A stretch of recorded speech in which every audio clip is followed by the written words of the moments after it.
Visa করার জন্য আপনাদের বেসিক যে ডকুমেন্টসগুলো প্রয়োজন সে বিষয় নিয়ে আজকে আপনাদের সাথে কথা বলবো।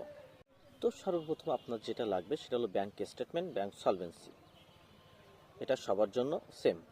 আর তারপর যেটা প্রয়োজন হবে, আপনি যদি ব্যবসায়ী হয়ে থাকেন তাহলে ট্রেড লাইসেন্স নোটারি কৃত, ইংলিশ ট্রেড লাইসেন্স নোটারি করতে হবে সেটা, ভিজিটিং কার্ড, আর আপনার যে প্রতিষ্ঠান আছে প্রতিষ্ঠানের ব্ল্যাঙ্ক প্যাড এটা প্রয়োজন হবে।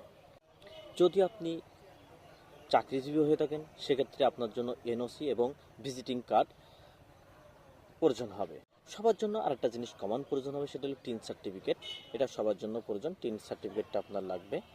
আর যেটা আপনার এখন প্রয়োজন হবে সর্বপ্রথমে এটা প্রয়োজন, সেটা হলো পাসপোর্ট। আপনার পাসপোর্টের সর্বনিম্ন 6 থেকে 8 মাসের মেয়াদ থাকতে হবে। সেটা দেশ ভিত্তিক ভ্যারি করে, যে আপনি কোন দেশে ভ্রমণ করবেন তার উপরে ডিপেন্ড করে। তো আমি যে ডকুমেন্টগুলো আপনাদের সাথে শেয়ার করলাম সেটা সব কান্ট্রির জন্য সমান, মানে এটা বেসিক প্রয়োজন হবেই।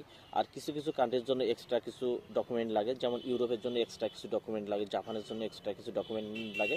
সেগুলো নিয়ে নেক্সট ভিডিওতে আপনাদের সাথে আমি আলোচনা করব। তো সে পর্যন্ত সবাই ভালো থাকবেন, সুস্থ থাকবেন সেই কামনাই করি। আল্লাহ হাফিজ।